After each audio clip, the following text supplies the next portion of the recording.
बेलपत्र, जरा ध्यान देना हो। ये बेलपत्र जो होता है,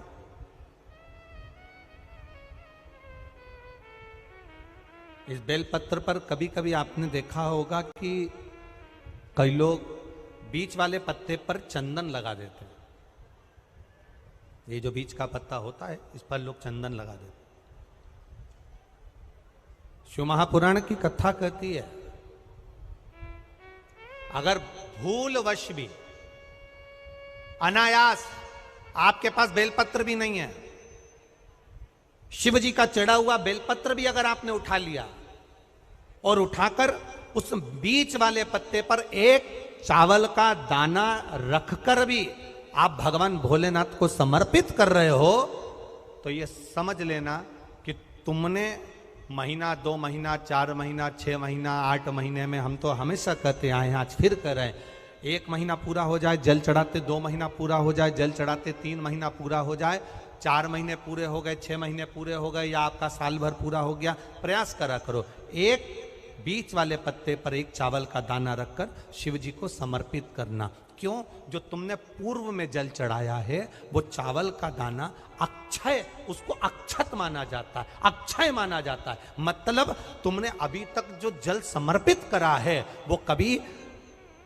समाप्त तो नहीं हो सकता, उसका पुण्य तुम्हारे खाते में चले गया, अब तुम उसको किसी को भी प्रदान कर सकते।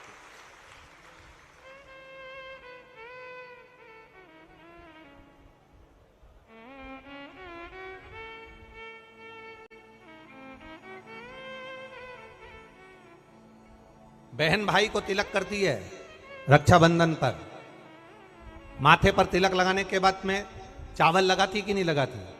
बोलो, जम के बोलो जरा। लगाती है? बोलते जाओ जरा। लगाती है, ठीक है।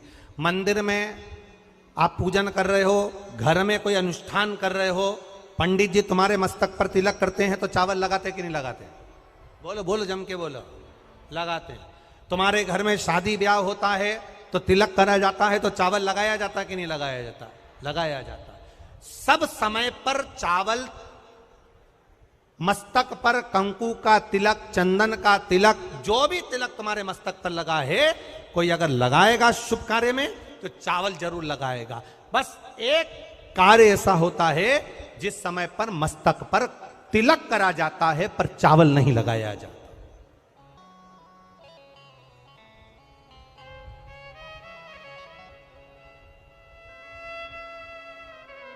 एक समय ऐसा होता है जिस समय तिलक करा जाता है पर चावल नहीं लगाया जाता।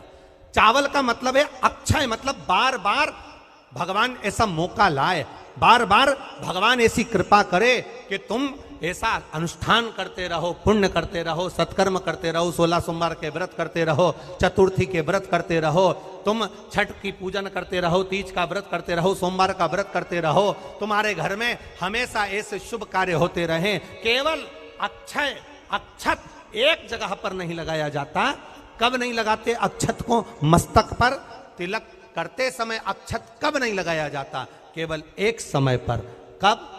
जब घर में कोई शांत हो जाता है, और शांत होने के बाद जब मस्तक पर पगड़ी का क्रम होता है, उस पगड़ी के क्रम पर तिलक तो लगाया जाता है पर चावल नहीं लगाया जाता। भगवान से प्रार्थना करते हैं ये बार बार मौका मत देना, जो हो गया उसको क्षमा, ऐसा मौका बार बार ना दीजिएगा। हाँ, पगड़ी पर से उठ गए, अच्छा काम करने के लिए मंदिर जा रहे हो, स्थान छोड़ने के बाद अब तिलक लगाओ और उसमें चावल ढेर सारा लगाओ, कोई मना नहीं। पर अक्षय, उस अक्षत की महत्वता को समझना कि उसको बारंबार प्राप्ति ना हो, ऐसे कार्य की प्राप्ति ना हो, अच्छे कार्य की प्राप्ति, श्रेष्ठ कार्य की प्राप्ति, शुभ कार्य की प्राप्ति। अगर मौका मिले तो एक बार भविष्य पुराण, और एक बार मौका मिले तो कुर्म पुराण, और एक बार मौका मिल जाए तो नंदी पुराण। ये 3 पुराणों का स्मरण करना, इसमें आपको अक्षत की महत्वता प्राप्त हो। भविष्य पुराण, कुर्म पुराण और नंदी पुराण, इन 3 पुराणों में आपको अक्षत की महत्वता प्राप्त होगी कि चावल की महत्वता क्या है। एक चावल का दाना जब अशोक सुंदरी वाली जगह पर चढ़ाया जाता है, एक चावल का दाना अशोक सुंदरी वाली जगह पर चढ़ाया जाता है। हम माताओं से हमेशा कहते हुए आए हैं, आज फिर निवेदन करेंगे, जिस माता के गर्भाशय में गांठ हो गई हो, जिस माता के गर्भाशय में गठान पड़ गई हो, एक पत्र आया है उसको भी ध्यान फिर इसका वर्णन बताते हैं।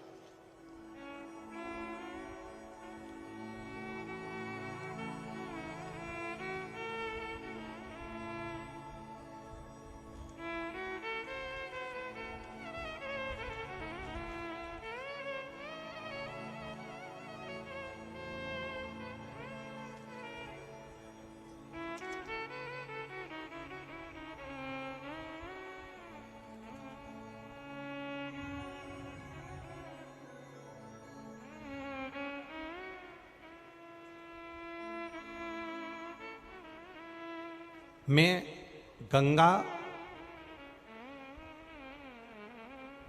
बरोसिया प्रीतनगर भोपाल से हूं।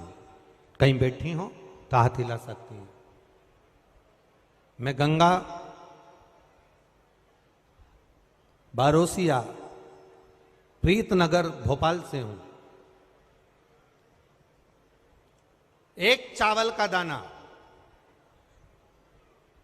और 1 लोटा जल, एक बेलपत्र का महत्व क्या है, इस पत्र को आप लोग टीवी चैनल के माध्यम से एलईडीओं पर भी पढ़ सकते हैं। हम जो पत्र पढ़ते हैं वो आप भी अपने आनंद के साथ उस पत्र को पढ़िए। मेरे पति को एक गांठ हो गई, उस गठान का ऑपरेशन डॉक्टर ने बोला, और गांठ इतनी विचित्र थी कि उठने बैठने में भी आफत कर रही थी। तब शिव जी पर एक चावल का दाना समर्पित करना, एक बेलपत्र समर्पित करना प्रारंभ करा।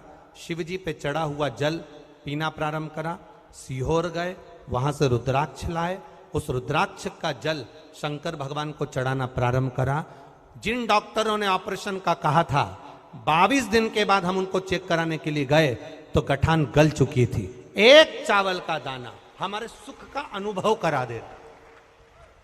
अगला वर्णन उन्होंने लिखा, गुरुजी बाबा ने एक कृपा तो करी, साथ में मेरे बच्चे के हाथ में सफेद दाग हो गया। तो सफेद दाग हो गया तो हमने डॉक्टरों का इलाज करवाना प्रारंभ करा। आयुर्वेदिक दवाई भी ली, पर वो दाग समाप्त नहीं हो रहा था।